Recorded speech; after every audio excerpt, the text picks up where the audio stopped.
Bonjour à tous. On va commencer. C'était 2 bonnes minutes. Hein. Voilà. Oui, 2 grosses minutes. Bonjour à tous. Merci d'être là. On est ravis d'être devant vous ce matin pour vous présenter un sujet dont les enseignants et étudiants qui sont parmi vous auront noté qu'il n'y a pas de conjonction de coordination. Japon, culture populaire, Japon, ninja, samouraï. Donc on va s'employer à en mettre des conjonctions de coordination, à faire des ponts, des liens entre ces différents termes, et vous présenter aussi 2 ouvrages, l'histoire des véritables ninjas et les samouraïs, dont les 2 auteurs sont autour de moi. Pierre-François Souiri, spécialiste historien, spécialiste de l'histoire du Japon médiéval. Il va vous en dire beaucoup plus pendant nos échanges. Auteur de très nombreux ouvrages, dont une nouvelle histoire du Japon, qui existe en poche. Également... Non ? Si ? Non ? Bon, qui devrait exister en poche. Je vais recevoir un mail, je crois. Dont en poche. Une histoire des samouraïs. Ah, en poche. En poche. Et cette histoire des véritables ninjas. À ma droite, est-ce que je le présente ? Oui, tout de même. Benjamin Briot, nota bene. Il est vidéaste. Passeur d'histoire. Je fais même le café. Passeur d'histoire. Éditeur, auteur. Bref, il a énormément de cordes à son arc. Vous le connaissez comme formidable passeur d'histoire et auteur de plusieurs ouvrages qui, eux, ça je le sais, sont pour certains en poche. Mais c'est un complot chez Talandier. Les Vikings chez Talandier. Et les samouraïs. T'as oublié les pires batailles de l'histoire. Les si tu veux vendre tous les bouquins, il faut... Je vends tous les bouquins. Et je vous dis d'emblée qu'il sera en signature à la sortie et ensuite sur le stand des éditions Talandier, sous la halle. Voilà. Ça, c'est dit pour cette partie-là, ainsi que Pierre-François Souiri. Un mot d'introduction très très rapide pour cadrer le sujet sur les échanges Japon, pop culture, ou disons culture japonaise, et nous, la France, petit pays, à l'autre bout de la planète, ou presque. Progressivement, comment est entrée cette culture japonaise ? Ça, Pierre-François vous le dirait bien mieux que moi. Mais quand même quelques mots pour vous poser quelques jalons. Des prémices quand même d'art, d'échanges diplomatiques, de cadeaux diplomatiques et d'importation de produits, d'artefacts, d'artisanat via notamment la Compagnie des Indes néerlandaise qui arrive donc en Europe et bien sûr en France. Ces produits, ces formes d'art qui pour certaines sont strictement destinées à l'Occident, façonnées pour l'Occident, ces formes d'art sont d'abord destinées aux élites, à la bourgeoisie, et à partir de l'ère Meiji et de l'entrée du Japon dans la mondialisation, ces formes d'art et d'artisanat se mettent à toucher plus de monde et on commence à trouver dans les intérieurs bourgeois des porcelaines Satsuma et petit à petit, de plus en plus à la fois d'objets, d'esthétique et aussi petit à petit de la littérature à partir des années 50 et c'est là l'accélérateur de l'introduction, me semble-t-il, de la culture japonaise. Ne me contredis pas tout de suite. Je ronge mon frein. Donc, à partir de la Seconde Guerre mondiale, des lendemains de la Seconde Guerre mondiale, une accélération avec le cinéma japonais, avec la littérature japonaise, et dans les années 80, on voit apparaître des pratiques, c'est à gros traits, monsieur le professeur, on voit apparaître des pratiques du type karaoké, et enfin, gros traits, la déferlante des mangas, la déferlante des jeux vidéo, etc. Et ma première question pour Benjamin, c'est comment, Benjamin, tu t'es intéressé à cette culture japonaise, comment tu es entré en contact avec cette culture et pourquoi finalement aller vers consacrer du temps et un ouvrage à rassembler une équipe autour des samouraïs. Parce que c'est bien, effectivement, moi le karaoké c'est ma grande passion depuis que je suis tout gamin. Merci pour cette réponse. Non mais en tout cas, je pense que les racines, en tout cas de ma génération, de l'attachement au Japon, bah, il vient de notre enfance un peu devant la télé, quoi. Clairement, il faut penser à Club Dorothée et à tous ces dessins animés que l'on regardait quand on était gamin. Et je pense que l'intérêt premier pour le Japon, il vient de là, parce qu'il y a déjà énormément de productions à l'époque qui sont importées du Japon et qui nous parviennent à nos yeux d'enfants à travers ce genre d'émissions, qui va se populariser d'ailleurs un petit peu sur toutes les chaînes. Et puis, le Japon, c'est aussi le pays du jeu vidéo, hein, entre autres, un des grands pôles de production de jeux vidéo. Et moi, étant gros gamer depuis que je suis gamin aussi, évidemment que cette culture, elle a infusé en moi à travers ce médium du jeu vidéo. Depuis que je suis tout petit, ça passe par Mario, hein, le fameux plombier moustachu, jusqu'à des productions plus de niche, et notamment sur les samouraïs ou les ninjas, il y a eu une quantité infinie de productions. Je pense à Tenchu par exemple, hein, à l'époque, ou Ninja Gaiden, ou ce genre de choses. On a eu des productions vraiment très très intéressantes là-dessus. Et moi, ça m'a permis de m'intéresser un petit peu à cette culture, de la découvrir, évidemment, à travers une approche assez stéréotypée, hein, quand même, puisqu'on est dans des productions de fiction. Et ce qui est rigolo d'ailleurs, c'est de voir à quel point, à l'époque, même le cinéma américain s'est emparé de ces clichés-là pour créer ses propres productions qui faisaient appel à cet imaginaire japonais. Moi, quand j'étais gamin, j'avais un film que je regardais souvent qui s'appelait Ninja Kid, quoi. C'était juste des gamins qui faisaient du karaté, ça avait rien à voir avec les vrais ninjas, et c'était du niveau de production des Power Rangers. Mais ça m'a permis de... Il y avait le mot ninja, ça m'a permis de rentrer dedans au fur et à mesure. Et c'est bien évidemment beaucoup plus tard que j'ai commencé à m'intéresser à une histoire plus profonde, plus terre-à-terre de ce Japon et de la figure des samouraïs. Si je me suis intéressé aux samouraïs, tu me dis si je fais un tunnel, hein, parce que tu as le droit de m'interrompre aussi. Mais à quoi ressemblent les samouraïs justement dans cette culture ? Alors, moi, de mon point de vue, le samouraï ressemblait surtout à Tom Cruise dans le dernier Samouraï. Voilà. Voilà. Quand j'ai vu le dernier Samouraï, désolé. Non mais c'est vrai, c'est-à-dire que moi quand j'étais gamin, quand j'ai vu le dernier Samouraï et quand j'ai vu Tom Cruise à la fin, je me suis dit bon, je suis sorti de la salle de ciné, j'avais envie de m'acheter un katana à la Japan Expo et puis de devenir samouraï comme à peu près tous ceux qui ont vu le film, je pense. Alors tunnel. La Japan Expo 2023, pour vous donner une idée, c'est quand même 255 000 visiteurs. C'est un phénomène massif. Je te relaisse la parole. Non mais en tout cas, cette image très stéréotypée, moi, elle m'a marqué parce que quand j'ai commencé à me lancer sur YouTube en 2014, ça fait quand même 10 ans maintenant, hein, je suis un peu un dinosaure de YouTube, j'avais pas cette vision de l'histoire que j'ai pu développer à travers 10 ans de rencontres avec des historiens, des archéologues, des professionnels de la discipline qui m'ont enseigné finalement ce qu'est l'histoire, ses implications et surtout les usages qu'on en fait. Et c'est à travers l'exercice de Nota Bene, en produisant toutes ces émissions, que je me suis rendu compte que toutes les figures de mon enfance, elles étaient non seulement stéréotypées, mais réutilisées à toutes les sauces. C'est pour ça d'ailleurs que je me suis intéressé très tôt à la figure du viking, moi qui baigne énormément dans l'heroic fantasy, ce genre de trucs. Le viking, on en bouffe à toutes les sauces. Et évidemment, quand je me suis intéressé à ce viking, je me suis aperçu que la réalité était quand même largement plus nuancée que ce que je voyais dans des productions hollywoodiennes. Et j'ai commencé à faire le parallèle avec d'autres, on va dire, symboles guerriers par excellence du cinéma ou des productions de fiction. Évidemment, il y a le samouraï qui est venu, mais on peut en citer d'autres, hein, les Mongols, les chevaliers, les pirates, ce que vous voulez. Et je me suis dit, mais tout ça, c'est du pain béni parce que c'est des figures qui sont très utilisées dans les médias pour parler d'histoire, mais qui, selon moi, ne sont pas assez déconstruites. Et je dis pas qu'il faut absolument déconstruire tout ce qu'on voit, mais c'est intéressant de voir pourquoi on en fait les usages qui sont développés aujourd'hui.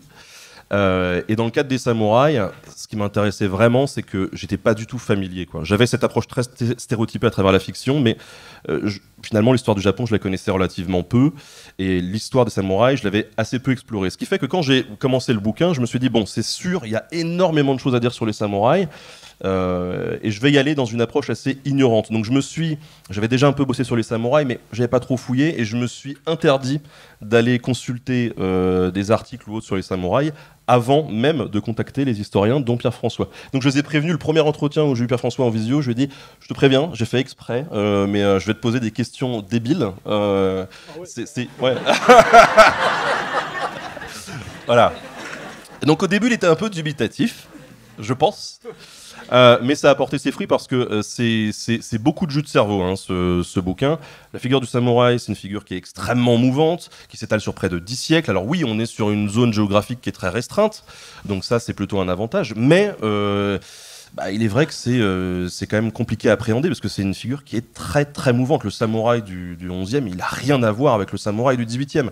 Et donc il a fallu que je saisisse tous les tenants, les aboutissants, les évolutions et arriver à condenser tout ça dans une approche à la fois chronologique et thématique. Autant vous dire que j'ai le cerveau qui a un petit peu fumé. Et heureusement qu'il y avait des gens comme Pierre François qui m'ont accompagné sur cet ouvrage que j'ai eu la chance de diriger, où l'objectif c'est vraiment d'avoir un ouvrage carré scientifiquement, mais accessible au grand public, sans dédain aucun, hein, c'est ce que je disais sur les Vikings aussi.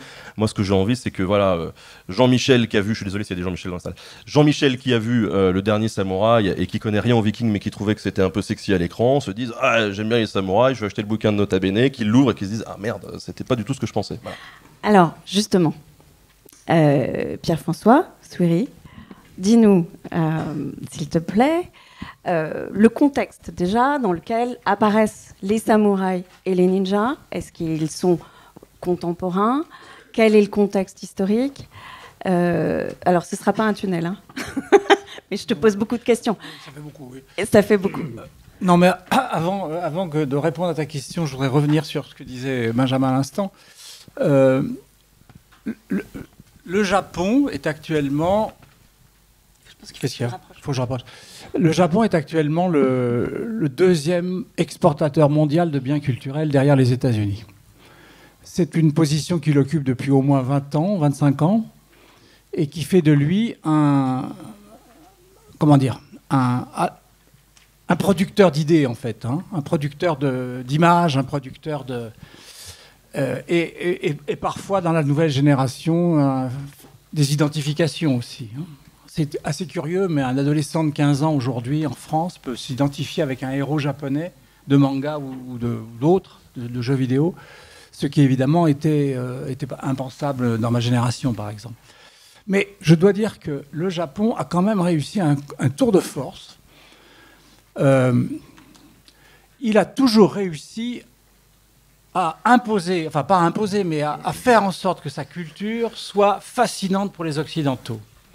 Et ça remonte à très loin.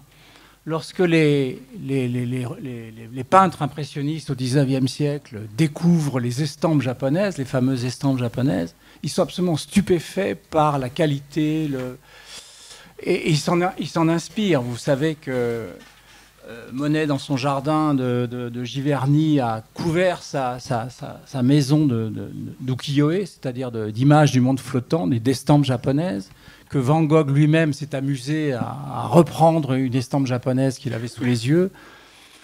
On a ce type de phénomène depuis au moins le 19e siècle. Puis comme on le disait, là, les objets aussi, les porcelaines, les paravents. Il y a une fascination des Occidentaux pour le Japon, et en particulier en France, ça a joué. Et je dois dire que la deuxième... Ça, c'est par exemple un truc comme le zen, le bouddhisme zen. Les Japonais ont réussi à faire croire au monde entier que c'était un truc japonais, alors que c'est un truc chinois. Ça s'appelle le Chan. Mais les Chinois sont incapables, ils n'ont pas réussi en tout cas à produire comme les Japonais des éléments concernant leur propre culture qui soient, intéressants pour les Occidentaux. Ça, c'est quand même un tour de force de la part des Japonais. Les seuls qui commencent à leur poser des petits problèmes de ce point de vue-là, ça serait plutôt les Sud-Coréens, avec notamment la K-pop. Mais en dehors de ça, je dois dire que les Japonais ont une force de frappe tranquille, un soft power comme on dit, grâce à leur production et donc à tout ce qui concerne la pop culture. Alors la question était Et peut-être que tu peux développer sur les mangas. Ah non. D'accord. Qu'est-ce que tu veux que je dise sur les mangas? Non, les mangas, c'est un phénomène qui, effectivement, s'est développé en Occident dans les années 80, 1980, qui représentait beaucoup dans le Japon d'après-guerre, hein, pour les hommes en particulier. C'est une culture essentiellement masculine, à l'origine en tout cas. Et c'est passé, c'est une culture d'adolescent aussi, c'est une culture qui est passée chez nous avec un succès absolument étonnant. Alors que moi, j'arrive pas à lire un manga. Je suis capable de lire des choses beaucoup plus difficiles. Mais faut le lire à l'envers. J'y arrive pas.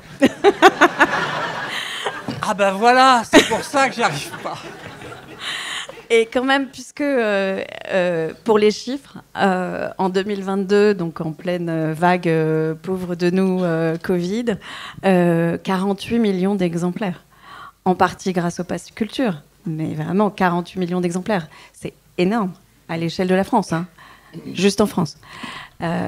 Et comme tu me disais hier, tout le premier étage de la FNAC. Tu veux que je raconte cette histoire? Vas-y.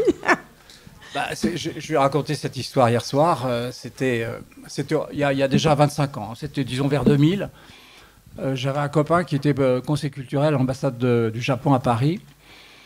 Et c'était l'époque où la Chine montait en puissance et installait des instituts Confucius un peu partout dans les universités.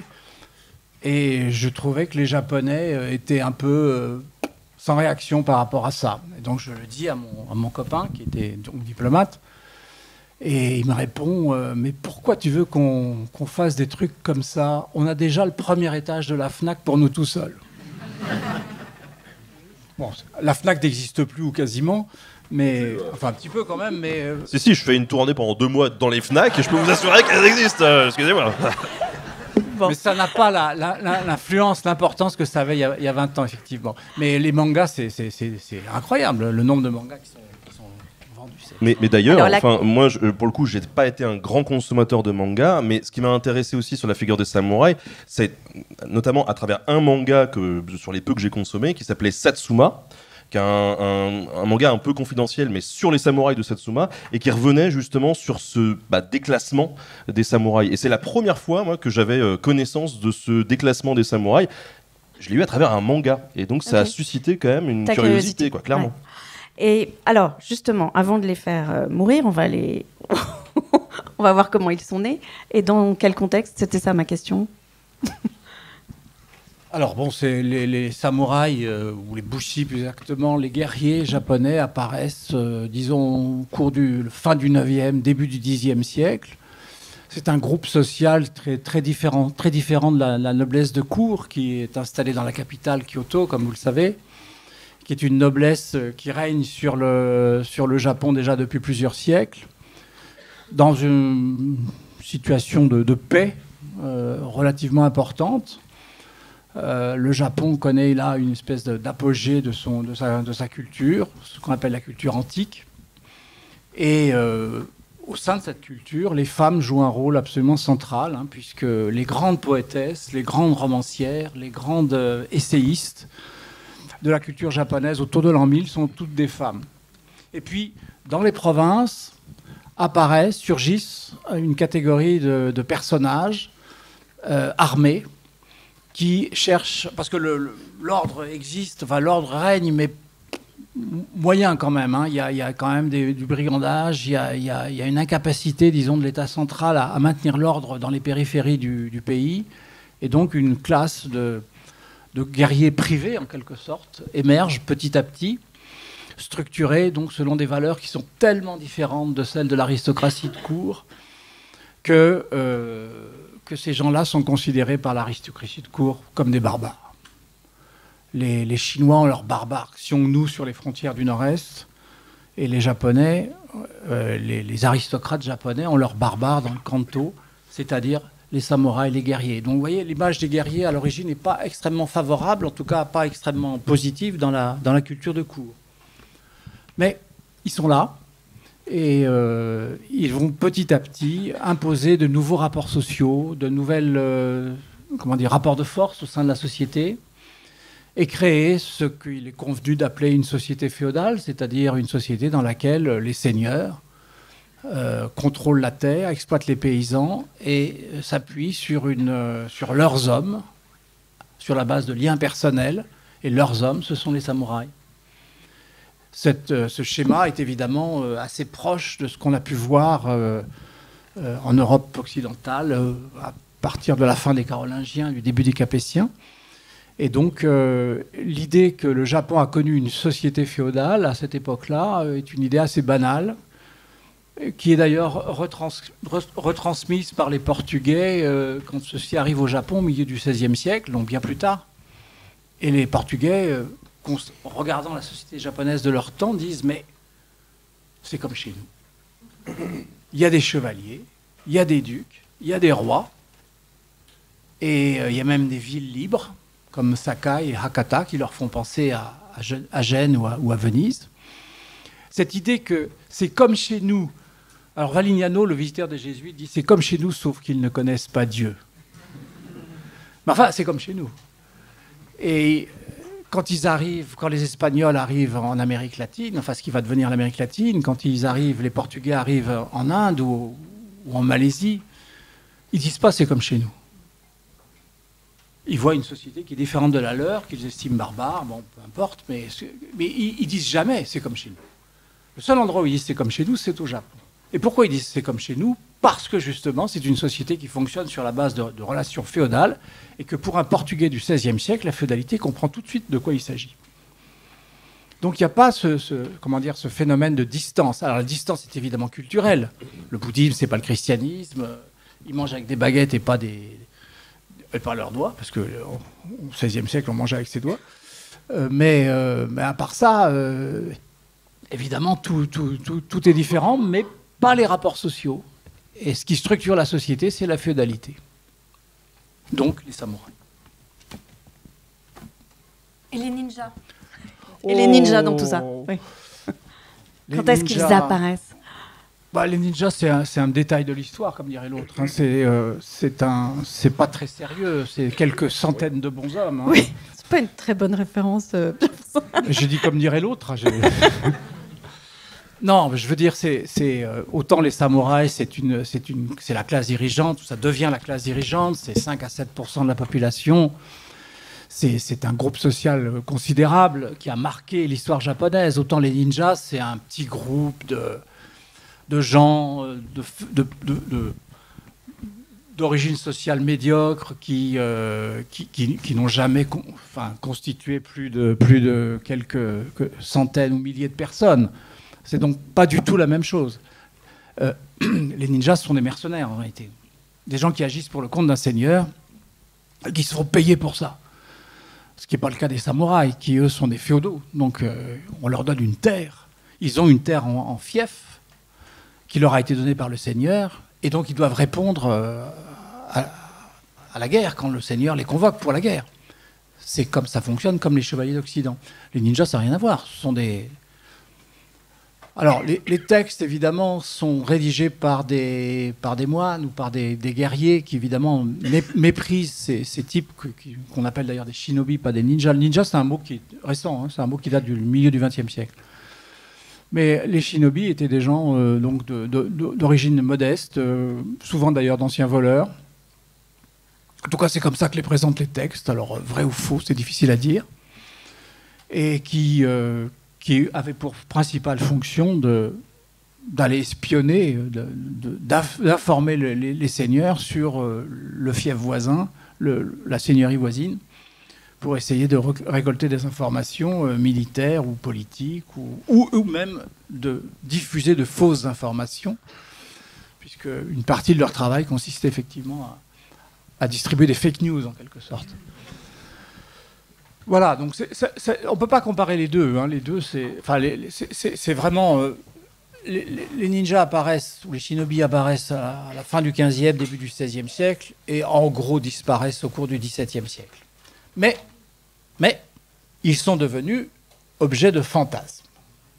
Et ça, très tôt dans l'histoire japonaise, dès la fin du XVIIe siècle, notamment dans le théâtre. Je vais vous donner une petite anecdote. Dans le théâtre kabuki, donc, quand il y avait un méchant, on l'habillait en noir. Pour bien faire comprendre aux spectateurs que c'était un méchant, justement. Et donc les ninjas étaient toujours en noir. Parce que les ninjas n'étaient pas les gentils, hein, c'était les méchants hein, dans le théâtre kabuki. Donc les ninjas étaient toujours en noir. Et c'était pour qu'on les reconnaisse. C'était un procédé théâtral en quelque sorte. Et puis maintenant, on croit qu'ils étaient tous en noir. Et que pour être un vrai ninja, il faut être habillé en noir. En même temps, en jaune fluo, t'es moins discret quand même. Ouais, mais balade-toi en noir dans la campagne japonaise au XVIe siècle, les gens vont dire mais c'est qui ce type? Alors, Un métalleux. Ouais, un métalleux. Enfin, ils étaient habillés comme tout le monde, comme des paysans, pour justement ne pas être reconnus. Ah, pour se faufiler dans la foule. Bah, exactement. Être invisible. On va revenir là-dessus après.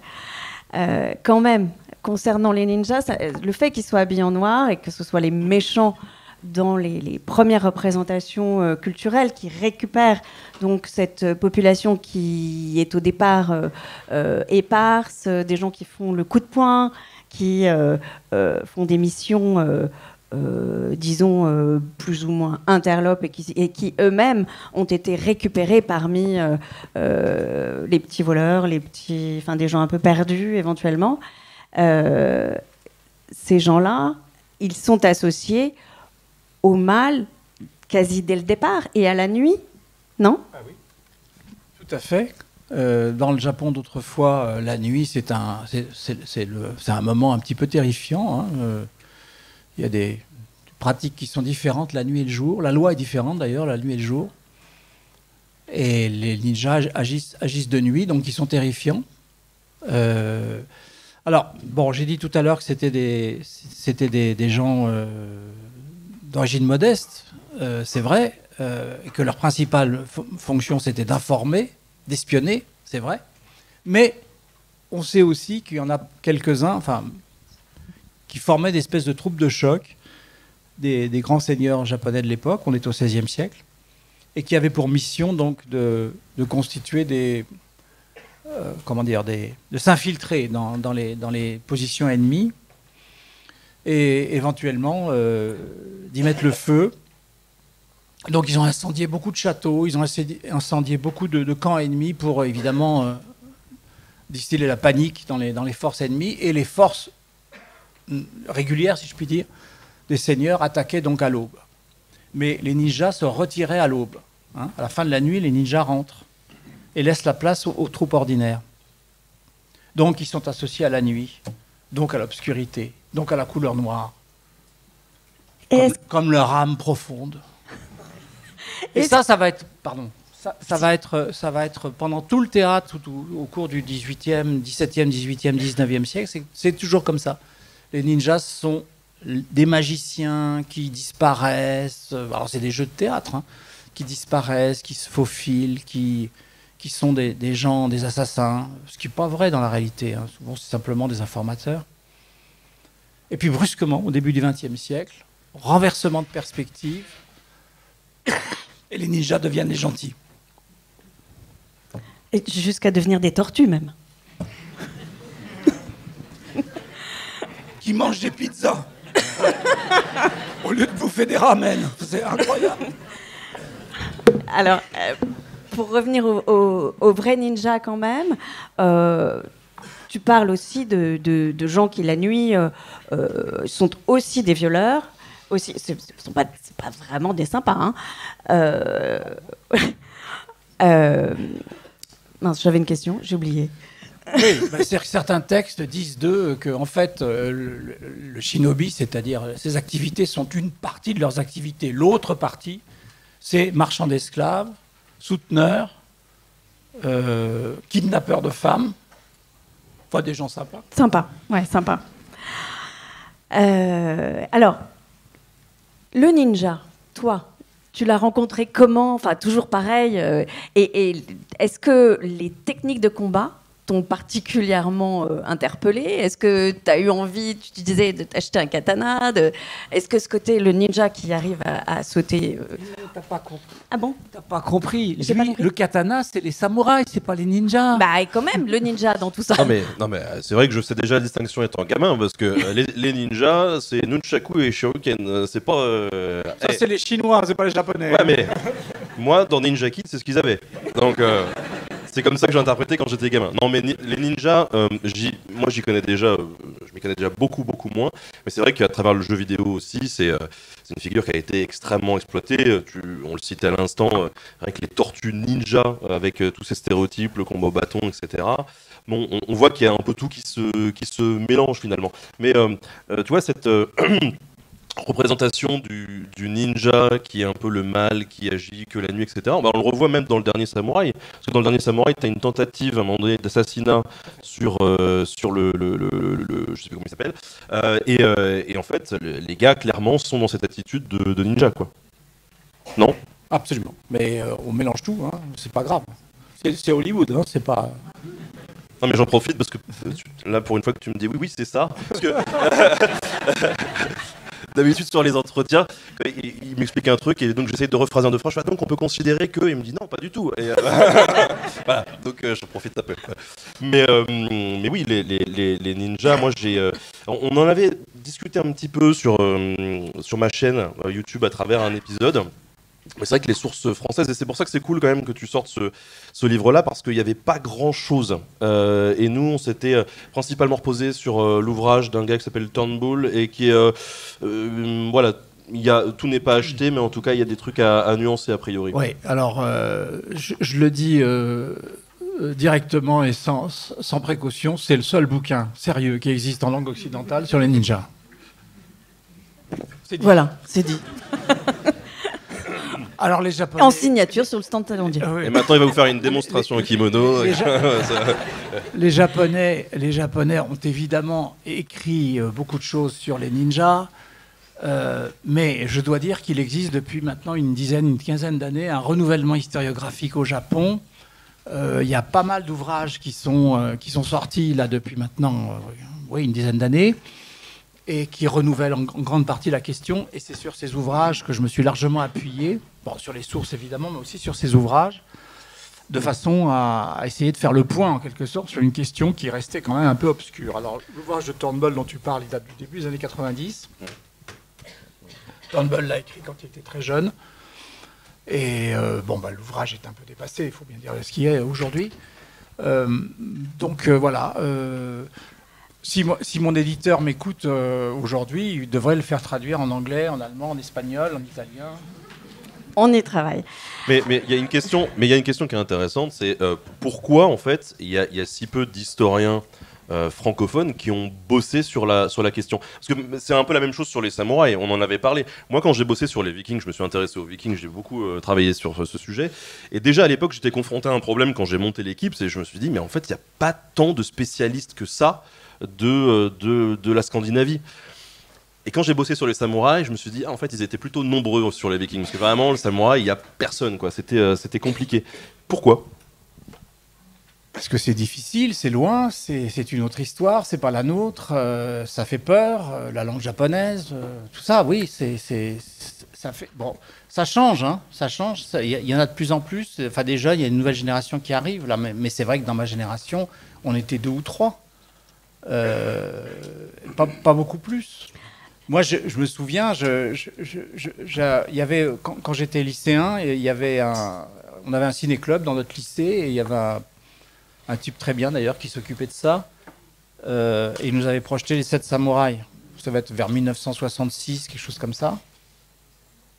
Et j'avais vu ce film, et je m'étais dit, mais enfin, c'est quoi ces samouraïs, d'où ils sortent, qui sont...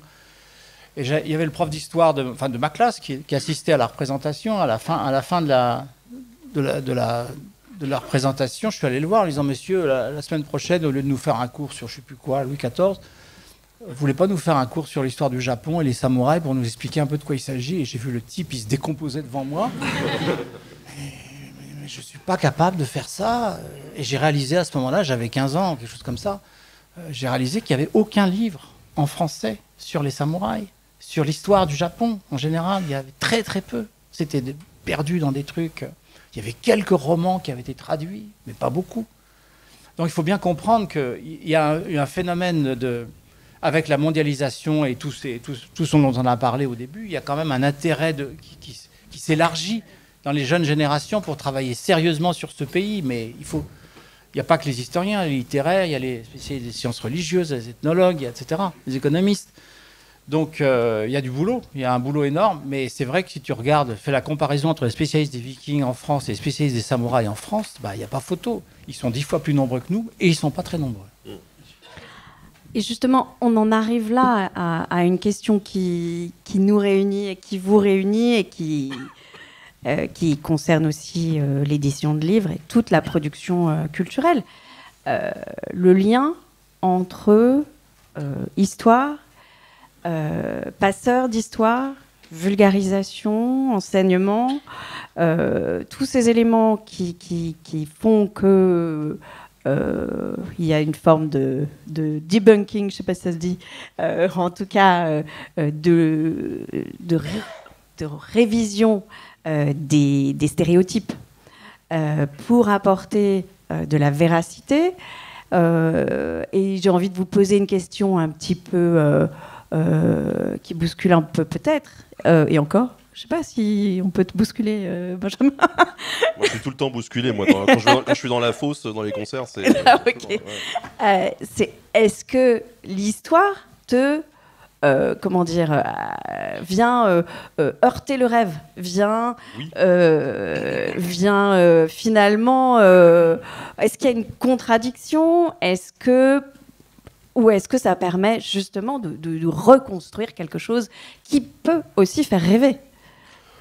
Oui, ça permet de se projeter dans des imaginaires qui sont autres. Alors moi, je me sens souvent bousculé, mais c'est ça qui est aussi stimulant. Et c'est là-dessus que j'ai un peu bâti la chaîne. C'est-à-dire que ce qui m'a fait connaître aussi, c'est le fait de bousculer ces certitudes. Et en l'occurrence, moi, ce que j'aime avec l'histoire, ce que j'affectionne particulièrement, c'est cet appel constant à l'humilité. Parce qu'à chaque fois qu'on a l'impression de saisir quelque chose ou d'en savoir plus, on se renseigne et puis en fait, on se rend compte qu'on est plutôt ignorant, sauf quand on a passé...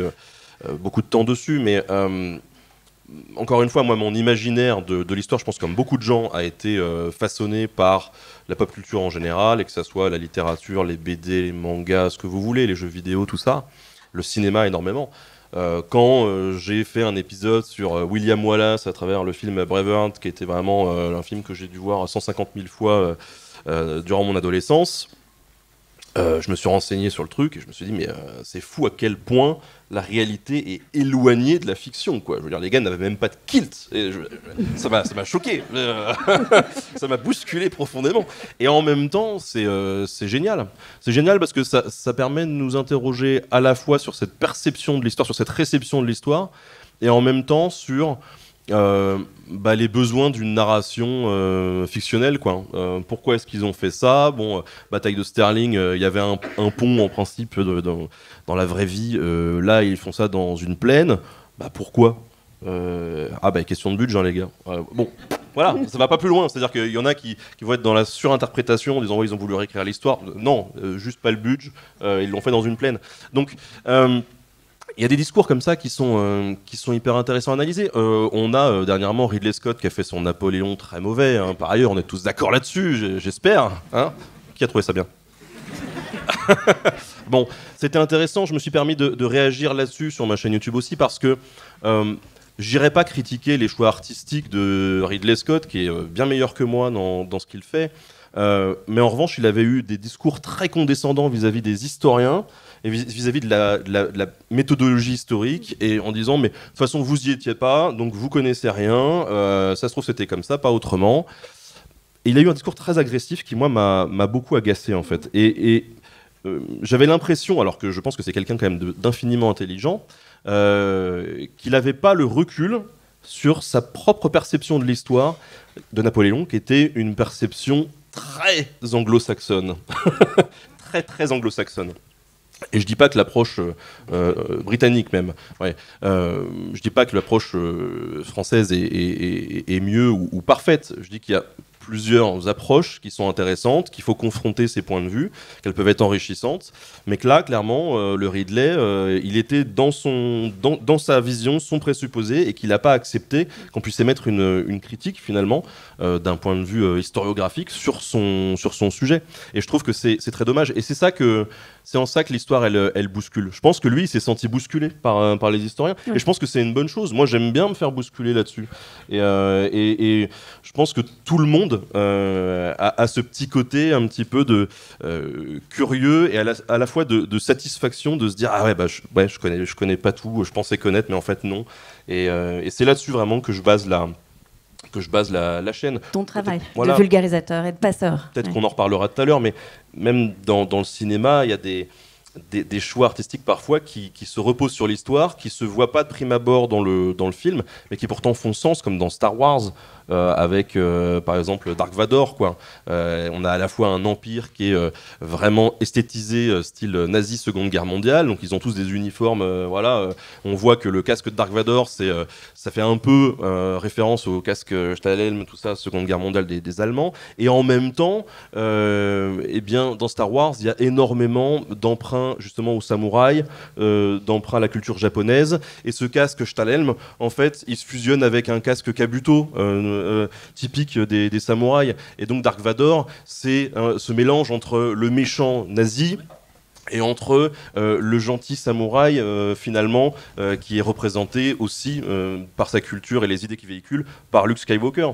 Donc on a toute la dualité d'un personnage qui passe à travers un casque qui est le mélange de deux périodes historiques, de cultures, et tout ça je trouve que c'est incroyable en fait à explorer. Lucas avait été très, très impressionné par le cinéma japonais, le cinéma justement des Kurosawa en particulier, et il s'en est beaucoup inspiré pour son personnage Dark Vador. Il était allé même jusqu'au Japon visiter l'atelier d'un artisan qui fabriquait encore des casques à l'ancienne pour s'en inspirer. Oui. Mais c'est ça qui est intéressant, c'est ces mélanges Hollywood, le Japon Hollywood, le dernier samouraï.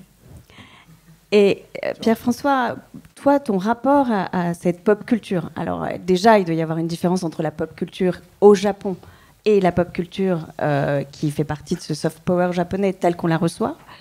Ton rapport à cette pop culture, et je dirais même, tu as cette originalité, ce goût et ce talent, je dois dire, pour rendre les choses accessibles.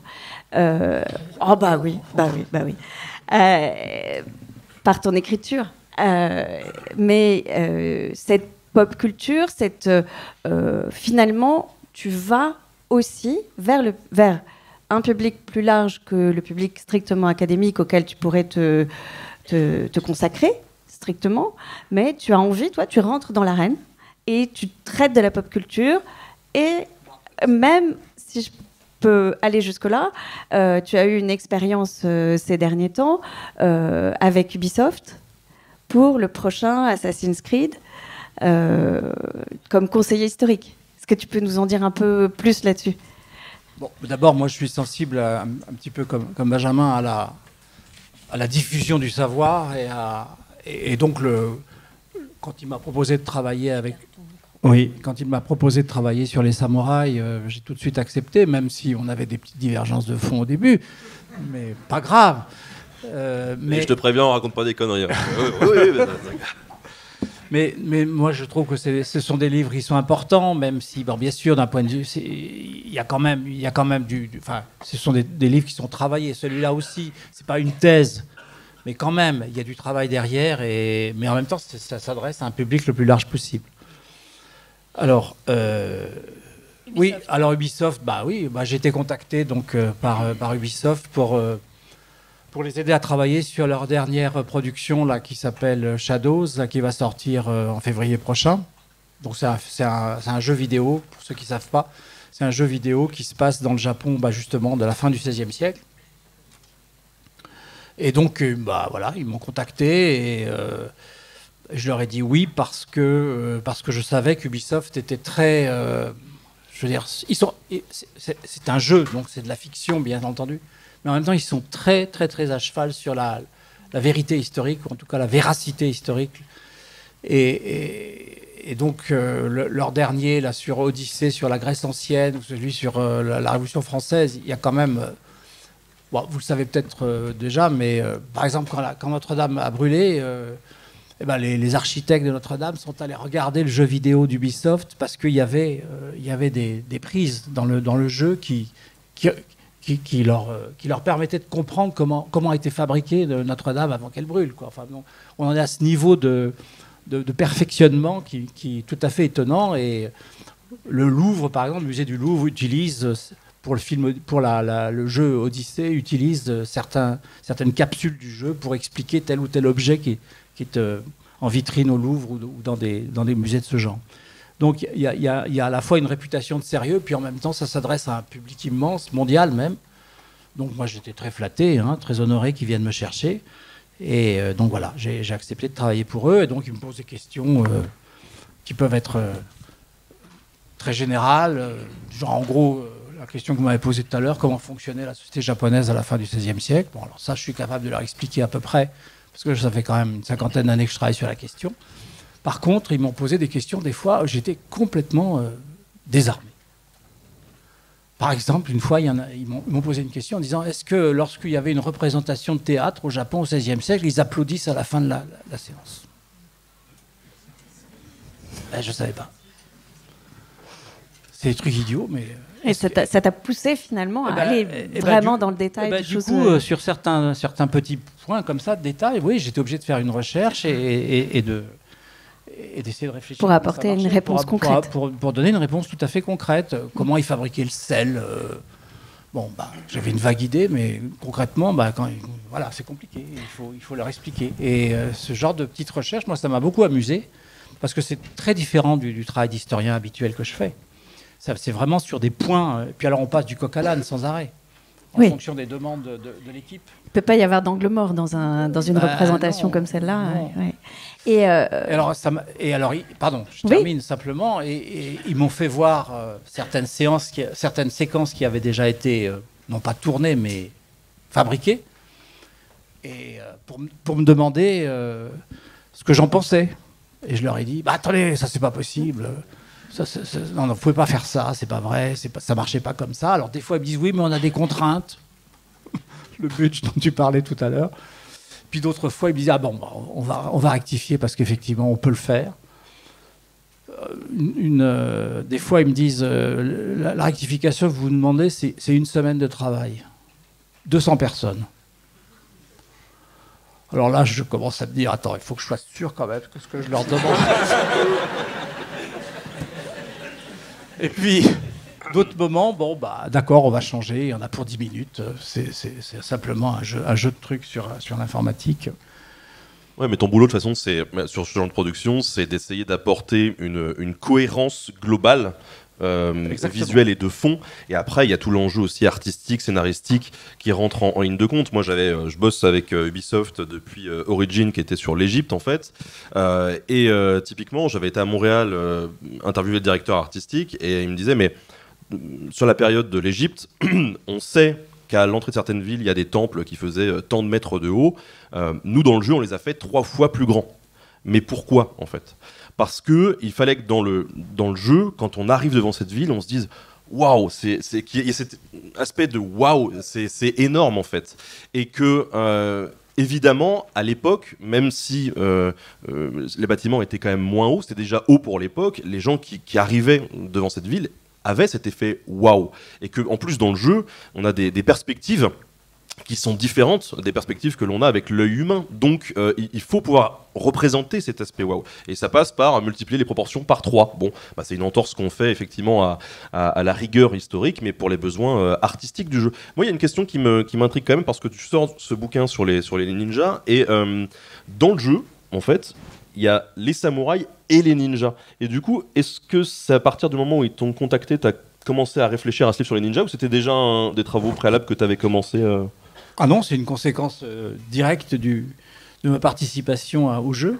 C'est-à-dire que j'avais jamais réfléchi vraiment sérieusement sur ce qu'étaient les ninjas. Alors, je savais en gros ce que c'était, mais je me suis dit, c'est quand même curieux. Il y a toujours aucun bouquin sérieux sur la question en langue occidentale. Puis j'ai commencé un petit peu à me renseigner et je me suis rendu compte qu'il y avait un renouvellement historiographique au Japon assez important. Donc, ne serait-ce que faire le point sur ce que disaient les Japonais depuis 10 ans sur la question, ou 15 ans sur la question, ça me paraissait déjà intéressant en soi. Mais c'est vrai que c'est une conséquence de ma participation à Ubisoft, ce bouquin. C'est assez curieux d'ailleurs. Et ta relation à la véracité dans le cadre du jeu, c'est intéressant aussi de voir que dans ce jeu, on a 2 éléments qui ont déjà créé un peu polémique. Alors, concernant les ninjas, c'est une ninjette. Je ne sais pas si ça se dit. Une fille.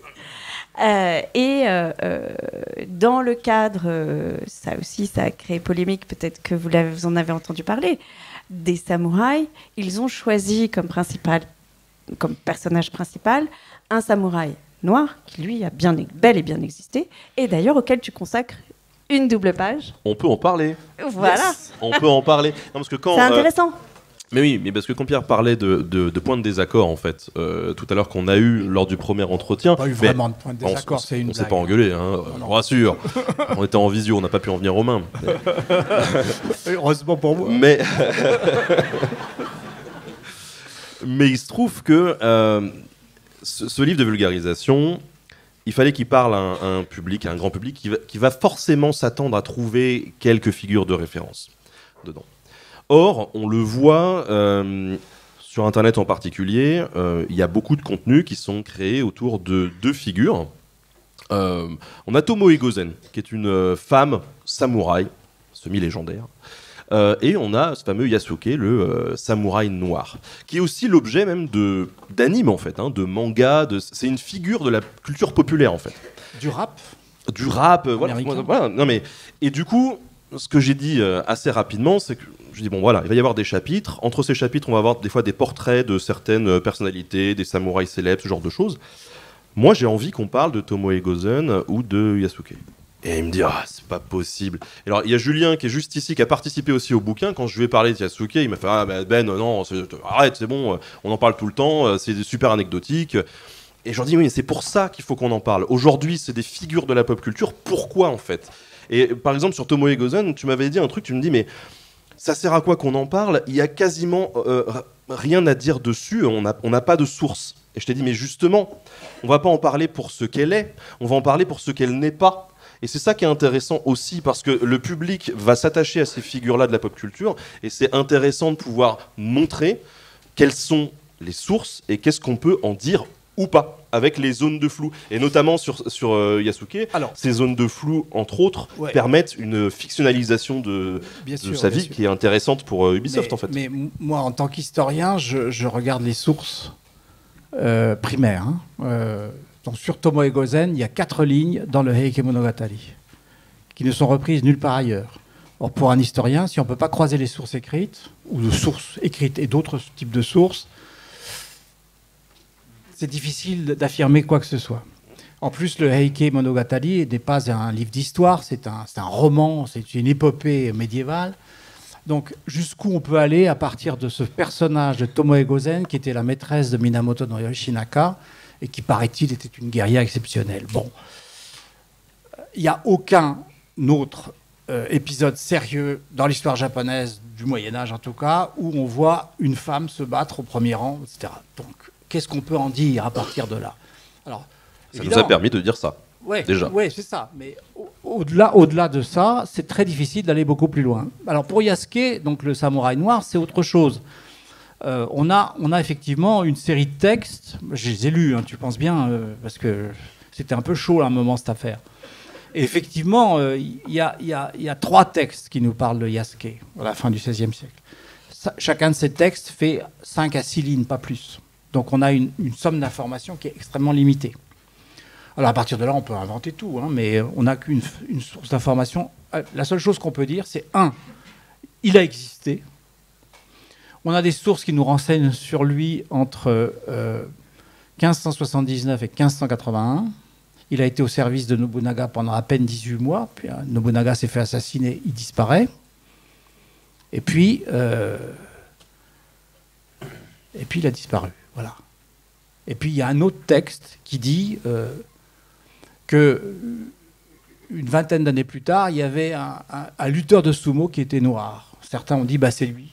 Non, parce que Yasuke, à cette époque-là, il avait 50 ou 60 ans, ça m'étonnerait qu'il était lutteur de sumo. Donc s'il vivait encore, c'est invraisemblable. Donc donc il a existé. 2, il a été effectivement samouraï. C'est-à-dire que Nobunaga lui a donné une terre en revenu. Donc c'est pas simplement un garde du corps. Non, c'est un vrai samouraï. C'est un phénomène incroyable, parce que dans le Japon du XVIe siècle, alors le type était évidemment très baraqué, et Nobunaga, il était tout petit, et donc tu vois, c'est un peu comme... et donc, il s'en est servi comme garde du corps, et il devait impressionner évidemment les autres seigneurs japonais, quand ils allaient le voir en audience, voir Nobunaga avec ce type énorme à côté de lui, qui mesurait 1m90, ça semble-t-il, ça devait faire son effet. Mais c'est tout. C'est tout ce qu'on peut dire. Le fait qu'Ubisoft ait, je ne sais pas si vous voulez aller sur ce terrain, mais le fait qu'Ubisoft ait choisi ce personnage comme héros de son prochain jeu, de Shadows, ça a créé une polémique. Est-ce que vous voulez aller sur ce terrain ou pas? Pas plus. C'est pas très intéressant. Non, parce que la polémique est venue de certains milieux japonais à l'origine qui sont, disons, des milieux, comment les qualifier, identitaires, on va dire, qui ne supportaient pas l'idée que le personnage principal d'une série, enfin d'un jeu qui se passe dans le Japon du XVIe siècle ne soit pas un japonais, tout simplement. Bon, et puis, non, mais ça a quand même eu une vertu, cette polémique. Moi, j'étais quand même content de cette polémique parce que ce qui est mal passé aussi en France auprès des milieux identitaires, tout simplement, c'est que le héros, il était noir. Voilà. Mais, quand même, vertu de cette polémique, personne s'est plaint que l'autre héros, c'était une femme. Donc, voilà. Il y a un petit peu d'amélioration. On voit que dans les milieux identitaires, il y a un chemin qui est en train de se faire, peut-être. Alors, pour l'autre personnage, qui est effectivement une femme... Donc lui, c'est un samouraï noir, et elle, c'est une femme japonaise ninja. C'est une fille de ninja. Il n'y a jamais eu de femme ninja à cette époque-là, ça n'existe pas. Donc ça, c'est une invention, c'est une fiction totale. Je leur ai dit à Ubisoft, ils m'ont dit, mais ça, on ne peut pas changer. C'est trop tard. Et dans les premières représentations qu'ils m'en avaient données, elle était habillée très court. Et là, je leur ai dit, écoutez, faut pas exagérer. Ah, mais ça, dans la culture années 90 des jeux japonais... voilà.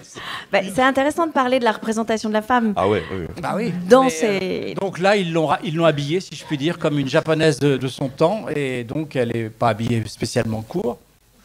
Mais elle n'existe pas en tant que personnage. Mais là, ça n'a pas posé de problème au Japon. Le fait que ce soit une femme et que ça n'existe pas, ça, ils s'en fichent. Ce qui était insupportable pour eux, c'est que le personnage principal était un noir.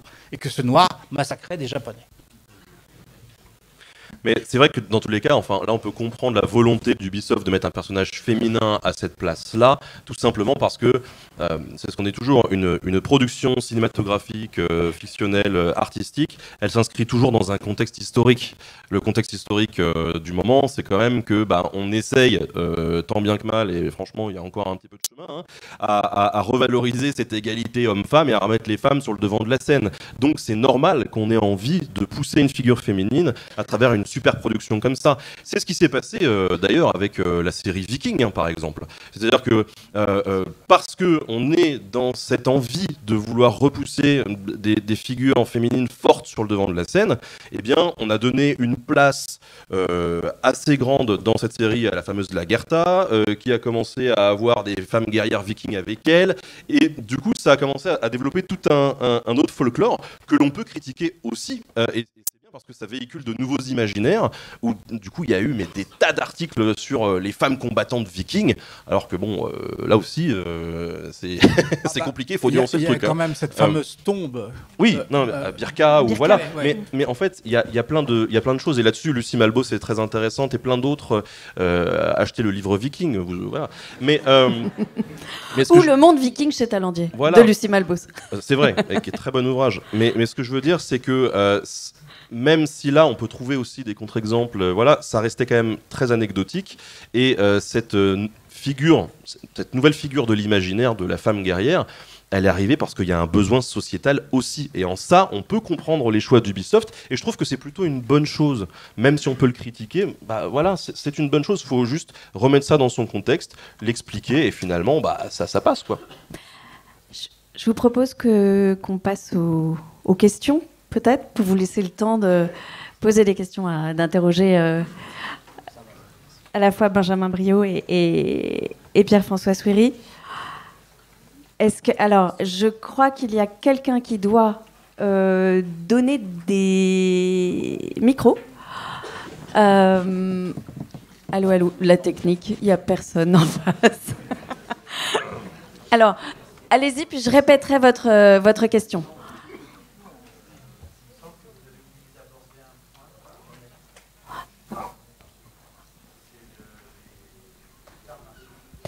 Alors, la question c'est quid des arts martiaux pour Pierre-François, les grands...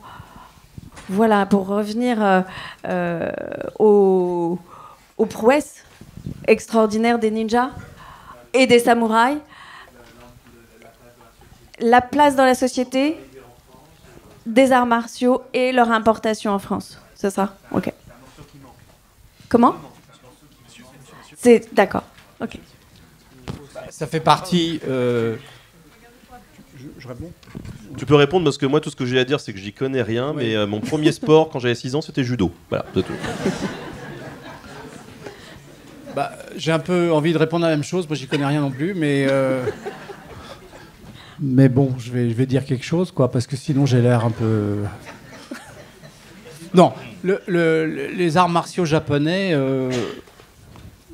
Ont été connus en France, en tout cas dans les années 1950, je crois. Hein, ça remonte à peu près à cette époque-là. Et très vite, le judo est apparu comme un sport, ou un sport martial, je ne sais pas comment le définir, qui était reconnu aux Jeux Olympiques. Les Japonais y tenaient beaucoup. Aux Jeux Olympiques de Tokyo en 1964, donc c'était important que le judo soit représenté. À partir de là, il y a effectivement une sorte de mania qui s'est développée dans les pays occidentaux pour les sports, pour les arts martiaux, et notamment les arts martiaux japonais. Puis derrière, il y a eu tous les autres, hein, les arts martiaux chinois, coréens, vietnamiens, etc.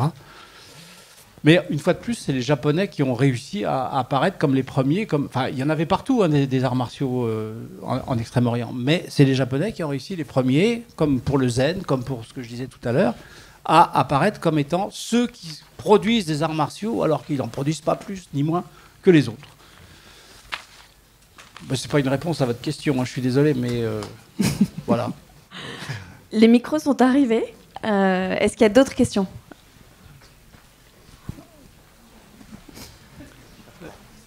Est-ce que les sources qui citent l'existence de Yasuke sont les mêmes qui disent qu'il est devenu lutteur par la suite? Non, non. C'était rapide. Il y a deux sources principales, hein, sur Yasuke. Il y a un texte il y a la chronique du seigneur Nobunaga qui raconte l'entrevue de Nobunaga avec Valignado, le visiteur des Jésuites, et dans lequel il est stupéfait de voir ce personnage qu'ils vont appeler plus tard Yasuke. Donc l'entrevue est décrite et il est dit qu'il a reçu, il a reçu de Nobunaga un sabre, ce qui symboliquement indique qu'on lui confère le statut de samouraï. Puis un autre texte qui indique qu'il a reçu une terre, mais malheureusement on ne sait pas où elle était cette terre. Et donc là aussi ce texte confirme le premier en disant voilà, il avait bel et bien un statut de samouraï. Est-ce que les ninjas étaient des groupes hiérarchisés? Alors, il y avait forcément... Qui a posé la question? Oui, bonjour monsieur. Oui, enfin, il y avait forcément des leaders, hein, des leaders, mais en fait, on sait très peu de choses sur leur organisation intérieure. les textes n'en parlent pas. Donc, je parle de ceux qui étaient des vrais entre guillemets ninjas au XVIe siècle. Il y a très peu de sources qui nous permettent de comprendre comment ça fonctionnait. La source principale est très postérieure et elle évoque des bandes de ninjas, des bandes de shinobi. Certains disent de 300 à 400 personnes. Il est difficile de croire que 300 à 400 personnes étaient inorganisées complètement. Il y avait forcément des chefs et peut-être des sous-chefs, enfin, j'en sais rien. Mais aucun texte là-dessus. Et chez les samouraïs, les shoguns, c'était quoi alors? C'était l'État. C'est autre chose. On n'est pas du tout dans les mêmes... On est sur des structures pyramidales, hein, clairement. Oui, bien sûr. C'est féodal. D'autres questions? Bonjour, merci beaucoup pour vos interventions. On a parlé beaucoup de représentativité des samouraïs ou ninjas dans les jeux vidéo, les films, tout ça. Donc dernièrement, il y a eu la série Shogun, qui est un récit fictif mais d'inspiration. Est-ce qu'on se rapproche, entre guillemets, d'une certaine véracité historique à travers cette œuvre, ou on est encore quand même en décalage, on reste sur beaucoup de fictifs et de stéréotypes? Je crois que tu l'as pas vu, toi encore? Moi, je l'ai pas vu, non. Moi, je l'ai vu. Alors après, j'ai pas une connaissance suffisamment encyclopédique pour juger vraiment de la globalité du truc. Ce que j'ai vraiment apprécié dans la série, en tout cas, c'est le rôle donné aux interprètes, notamment, et à la traduction, parce que elle est omniprésente dans la série, et ça, c'est vraiment un truc qui est jamais représenté d'habitude quand il y a ces contacts, ou un petit peu, mais là, on voit qu'il y a le rôle de je sais plus comment elle s'appelle, l'actrice, mais qui joue le rôle d'interprète, il est formidable. Où on voit qu'elle a des discours qui sont difficilement entendables. Donc c'est à la fois un discours de traduction, mais c'est aussi un discours de diplomatie. Et ça, j'ai bien aimé. Après, il y a le côté aussi, effectivement, on en parlait il y a une dizaine de jours avec Pierre, de ce côté où les Occidentaux, parfois, ont pu être choqués par certaines pratiques voulu brutal par les Japonais pour imposer un peu leur style, comme le fameux seppuku, où il y a eu des mises en scène un petit peu hard qui ont fait penser aux Occidentaux que les Japonais ils n'étaient pas là pour rigoler, alors qu'en fait le seppuku, globalement, faut pas oublier, mais c'est une pratique qui ressemble pas trop à ce que nous on imagine d'un point de vue cinématographique. Tu voulais dire quelque chose? Oui, non, le seppuku c'est un truc rigolo, quoi, c'est pas... C'est fun, c'est gentil, quoi. La chaise qui est en train de se foutre en l'air, là. Sous mon poids qui est pourtant pas. Non, mais le seppuku, c'est une pratique, évidemment, chez les samouraïs, mais qui était largement codifiée à partir du XVIIe siècle, et qui est devenue, en fait, une sorte de condamnation à mort. Quand un samouraï est condamné à mort, on lui octroie le droit de se tuer de cette manière-là, plutôt que d'être pendu ou découpé en deux à la hache ou que sais-je. Et le rituel était très codifié. Et dans la plupart des cas, en fait, le samouraï ne s'enfonçait pas le couteau dans le ventre. Il y avait donc quelqu'un derrière lui qui était prêt à le décapiter. Et au moment où il prenait, il se penchait vers la table qui était devant lui pour s'emparer du poignard, à ce moment-là, l'autre le décapitait. Donc en fait, il n'y avait pas du tout cette incision. Ouais, où il y avait un mime avec un petit éventail. Et même, parfois, il n'y avait même pas de couteau, c'était un simple éventail sur la table. Mais effectivement, lorsque les Occidentaux sont arrivés au Japon dans les années 1850-60, il y a eu des meurtres d'Occidentaux commis par des samouraïs qui ont été arrêtés et contraints de mourir par seppuku. Eux, ils n'étaient pas du tout d'accord de mourir dans ces conditions-là, parce qu'ils estimaient qu'ils avaient eu raison de massacrer quelques Occidentaux, quelques barbares qui étaient venus chez eux.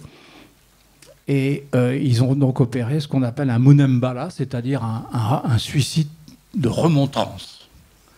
Et donc les autorités shogunales avaient fait venir l'ambassadeur, en l'occurrence je crois que c'était le britannique, avec des diplomates britanniques, pour assister à la mise à mort. Et le samouraï en question voilà, a dit vous les Occidentaux, vous allez voir ce que c'est qu'un samouraï, un vrai. Et il s'est vraiment ouvert le ventre. Il y en avait partout, le sang giclait sur les murs. Et l'ambassadeur a tourné de l'œil et est parti pratiquement sur une civière. Mais c'est devenu tellement symbolique de ce qu'était le suicide japonais que finalement on a pris cette affaire-là au pied de la lettre, c'est-à-dire voilà comment les Japonais se suicident. Or c'était une mise en scène une mise en scène morbide, mais une mise en scène quand même. T'imagines à l'issue d'une bataille si tous ceux qui s'étaient un petit peu montrés pas très courageux se faisaient seppuku. C'est bon, hein, en l'espace de 6 mois, c'était réglé les frères. Il n'y a plus de guerre. Oui, alors c'est pareil, c'est une mise en scène de ce type-là. Alors lui, s'est ouvert le ventre, vraiment. Il s'est fait souffrir, et il fallait que ceux qui ont assisté à sa mort le voient souffrir. Ça faisait partie du... Enfin, Mishima, c'est un cas tout à fait particulier. Bonjour, tout d'abord, merci beaucoup pour votre intervention, vraiment très intéressant. Et j'avais donc deux petites questions. Tout d'abord, on a parlé du début de l'ère des samouraïs. Est-ce que vous pourriez nous préciser aussi quand s'est terminée l'ère des samouraïs, qui j'imagine coïncide aussi avec la fin de l'ère de la féodalité au Japon? Et d'autre part, quels ont été les processus de réémergence dans la pop culture, de l'imaginaire du samouraï, du ninja? Comment ça a réémergé, j'imagine, après-guerre et dans la deuxième partie du XXe siècle, hein. Alors pour la fin des samouraïs, c'est relativement simple, c'est-à-dire que lorsqu'ils ont créé un État-nation avec ce qu'on a appelé la restauration impériale, qui est en fait une vraie révolution, qui a mis fin à l'ancien régime des Tokugawa, le gouvernement a mis fin à l'ordre des samouraïs. C'est un ordre au sens où il y avait des ordres dans la société, vous savez, d'ancien régime en France, hein. Donc l'ordre des samouraïs a été dissous. Et selon la formule, les samouraïs ont été autorisés à cesser de porter le sabre. Ça, c'est en 1876. Et à partir de là, les anciens samouraïs sont devenus... ont touché quand même des émoluments assez conséquents, qu'ils ont parfois investis de façon aberrante, et donc ils se sont retrouvés quelques années plus tard dans la misère. Mais d'autres ont fait des carrières... soit dans l'industrie, soit dans l'administration, soit parfois comme médecin ou enseignant ou même avocat. Mais l'ordre en tant que tel s'est dissous donc au cours des années 1870. Et alors, ce qui est intéressant, ce qui appelle la question aussi, parce qu'on ne l'a pas dit, mais en préambule de cette conférence, je le disais, la figure du samouraï, c'est une figure qui est extrêmement mouvante. Quand on pense au samouraï comme ça de la pop culture, c'est surtout un mec en armure avec son katana. En réalité, les samouraïs au départ, c'était plutôt des troupes montées, donc à cheval, et c'était surtout des archers. Et globalement, cette caste guerrière, elle a quand même évolué. Il y a eu après ceux qui avaient du blé, ils avaient un cheval, hein, comme en Europe, et ceux qui n'avaient pas de blé, ils n'avaient pas de cheval. Voilà. Et quand je parle de blé, je parle vraiment de sous, hein, pas de blé. Voilà. Parce qu'ils étaient payés en riz. Attention. Mais ce qui est intéressant avec cette figure du samouraï, c'est que à partir du moment où il y a une unification du Japon et qu'on arrive dans une période de paix, c'est quand même 7% de la population qui fait partie d'une caste guerrière. Leur but, le but dans leur vie, hein, c'est quand même de se battre, quoi. Donc là, ils arrivent dans une période de paix, ils servent plus à rien. Donc il va y avoir un déclassement social progressif de cette caste des samouraïs, où finalement, là où ils étaient importants avant parce qu'on avait besoin d'eux, ils commencent à devenir moins importants, et j'ai envie de dire qu'ils prennent de la place. Olivier Ansart, qui participe au bouquin, et qui nous parle de notamment du Bushido et tout le reste, il a des mots d'ailleurs assez durs.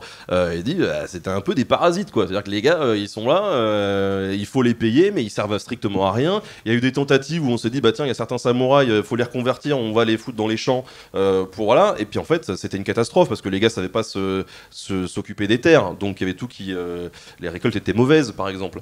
Donc ça a été très compliqué, et à partir d'un moment, il a fallu légitimer finalement l'appartenance à cette caste et se dire oui mais moi je suis samouraï donc j'ai toujours un statut social un peu supérieur aux autres, et c'est là que c'est codifié ce qu'on appelle le bushido aussi, la voie du guerrier. Quand on parle des samouraïs, ce qu'on met en avant c'est le code de l'honneur, c'est le fait d'être loyal, d'être courageux. Bon, tout ça, quand on explore un petit peu les samouraïs dans leur globalité et les mécaniques guerrières au Moyen-Âge, honnêtement, il y en a eu des gars courageux et loyaux, hein, mais je veux dire, si à partir d'un moment on pouvait trahir son maître parce que notre intérêt était quand même ailleurs, on le faisait sans aucun problème, en fait. Et toutes ces fameuses lois ou ce code du Bushido qui arrivait après, en fait, dans une phase, on va dire, plus littéraire, c'était justement pour se donner une image. Et Olivier Ansart, encore dans le bouquin, utilise le mot de théâtre, finalement. C'est-à-dire qu'il y a toute une caste qui va se mettre à jouer une pièce de théâtre en disant, nous on est les guerriers, on a un code bien strict, on fait ci, on fait ça, mais tout ça n'est plus tangible en fait, on est face à quelque chose qui n'existe plus. Et c'est rigolo parce que c'est ce Bushido-là et cette image du guerrier très codifiée par cette littérature, dans un Japon qui est pacifié, qui finalement va se répercuter dans notre pop culture.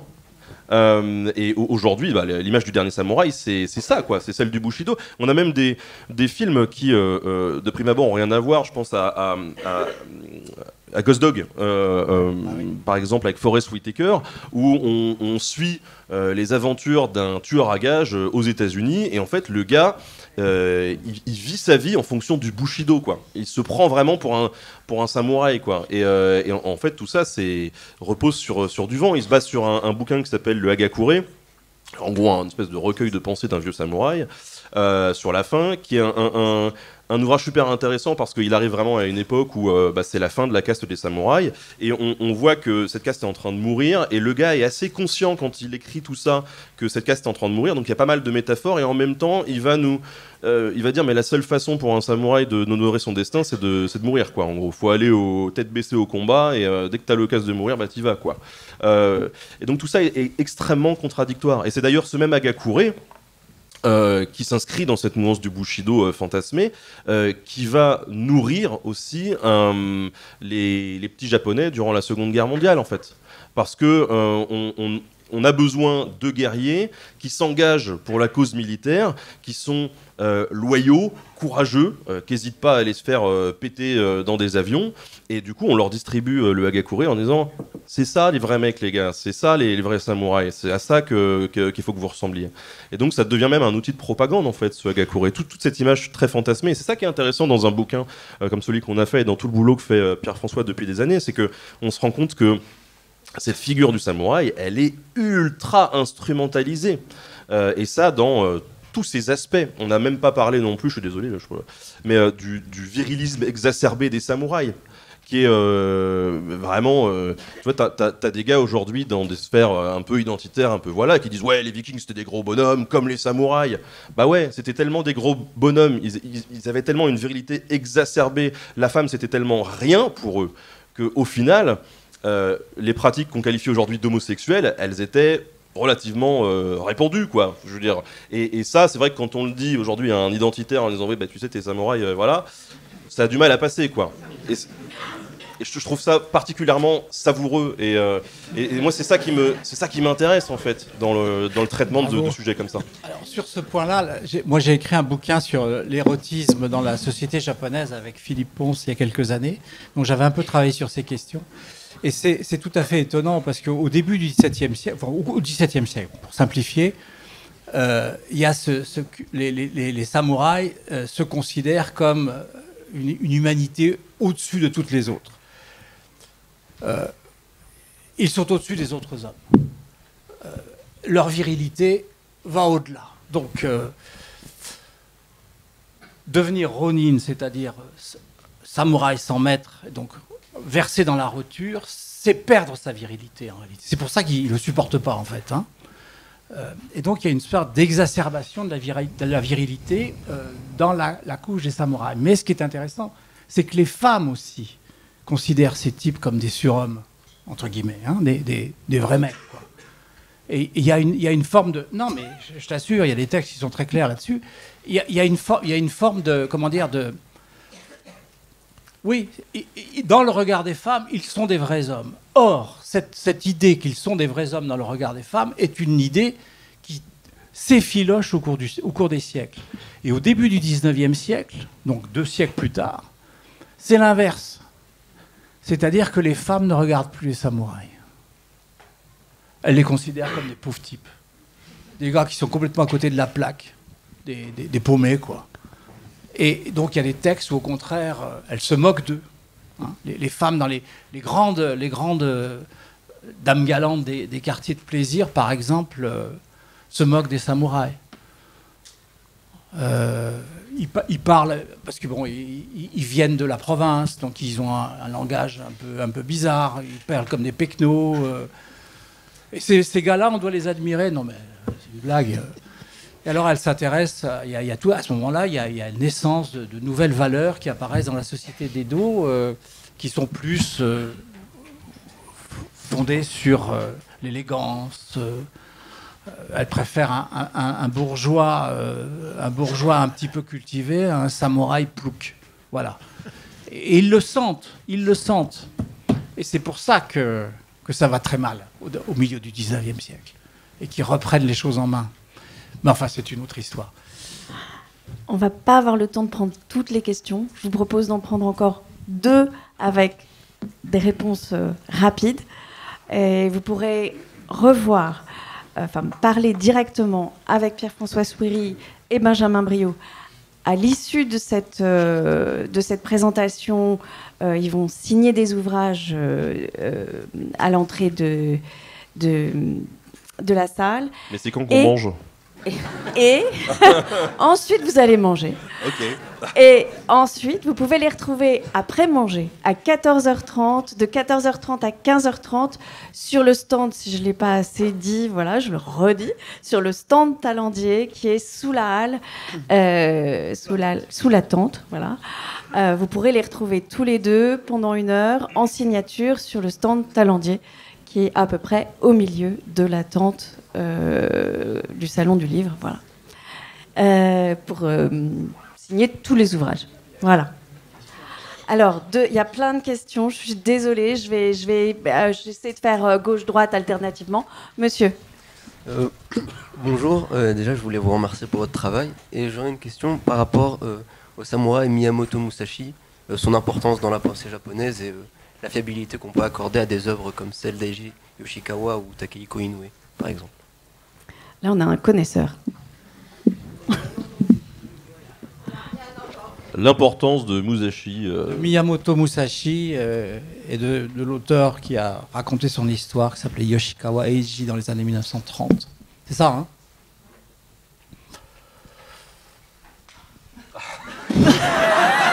Réponse courte.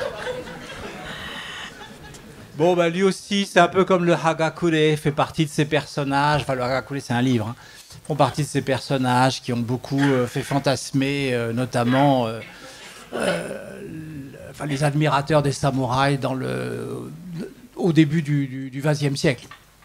Et l'ouvrage de Yoshikawa, donc La pierre et le sabre, a été traduit dans les langues occidentales et a fait un carton dans les années 80, sauf erreur, 90, je ne sais plus. Alors, bon, bah oui, Miyamoto Musashi, c'était un type qui était un peu... J'aime pas. Je suis désolée, mais voilà la réponse à votre question. Monsieur. Oui, c'est un type qui... Ah, pardon. Ubisoft, il leur a donné, non, pas lui. Non, mais c'est un type qui passait son temps à défier d'autres samouraïs en combat personnel. Un combat singulier. Duel, en quelque sorte. Oui. Pour prouver ses talents de bretteur. Et ça lui a essentiellement servi à devenir, être remarqué par un daimyo qui lui a dit « Mais toi, t'es bon, hein, tu veux pas devenir maître de sabre de mes enfants ?» Et voilà. C'est comme ça qu'on gagne sa vie. Monsieur, dernière question, je suis vraiment désolée. Merci. D'abord, merci à tous pour toutes ces lumières, ces merveilleux d'en apprendre autant. Une remarque juste pour vous, pour Ridley Scott, absolument, Napoléon est une daube, mais Ridley Scott a fait Duelist, qui est un chef-d'œuvre absolu. On va pas jeter bébé avec l'eau du bain. Sur le même... Il a fait des super trucs. Moi, j'adore Gladiator aussi, même s'il y a des approximations, donc il n'y a pas de souci. Et puis une question plus sur le Japon. Vous avez évoqué les 7 samouraïs et ça m'a immédiatement replongé dans un film d'Akira Kurosawa qui raconte l'histoire d'un samouraï, mais c'est un ronin aussi, qui arrive dans un village perdu où la société est divisée en 2 clans familiaux d'ailleurs qui se détestent. C'est un peu un genre Clint Eastwood et j'arrive pas à... Yojimbo, exact.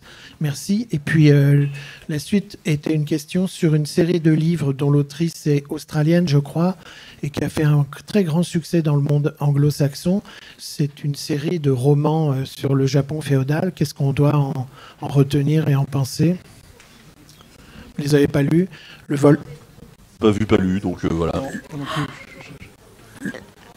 Le clan, oui, absolument. Le clan des Autori, oui. Tout à fait. Pas vu. Alors, attendez, juste une question parce que le monsieur tout au fond là-bas lève la main depuis tout à l'heure. Très très vite, il nous reste 2 minutes très exactement. Bonjour et merci.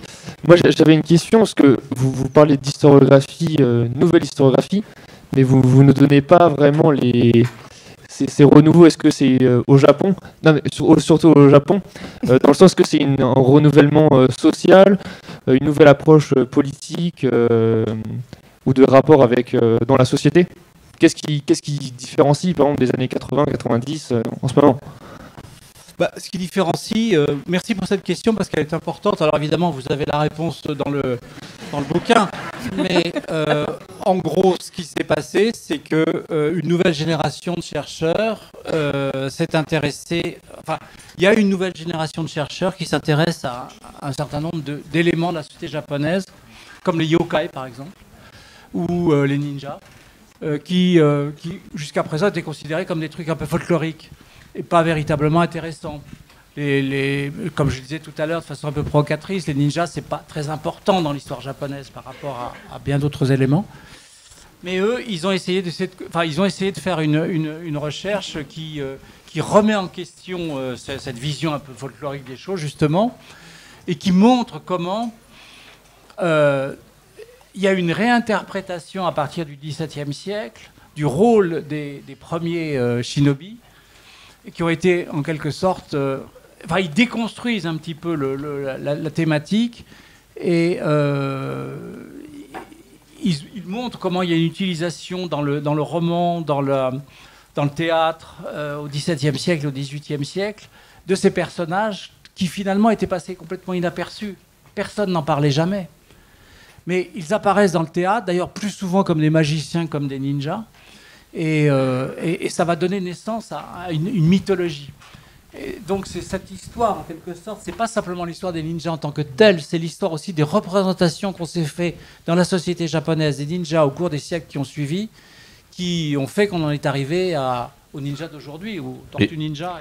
Et tout ça peut être aussi alimenté effectivement par la pop culture, parce que les chercheurs d'aujourd'hui sont les gamins qui, comme moi, ont grandi dans les années 90 avec des productions cinématographiques et qui aujourd'hui se posent de nouvelles questions. Voilà. Et c'est comme ça que l'historiographie, elle se renouvelle. On parlait des questions d'homosexualité et même de sexualité tout court et même d'identité et de genre. Aujourd'hui, on voit qu'il y a toute une sphère un peu réactionnaire qui dit mais ils sont en train de réécrire l'histoire à la sauce woke avec des nouveaux positionnements, des nouvelles questions. Non, c'est qu'il y a des attentes sociétales autour de ces questions-là qui émergent aujourd'hui et on a envie d'y répondre. Donc on pose de nouvelles questions à des sources qu'on a déjà interrogées 50 000 fois et ça dégage en fait de nouvelles pistes et c'est ça qui est super intéressant. Absolument. L'histoire s'écrit au présent. Merci beaucoup.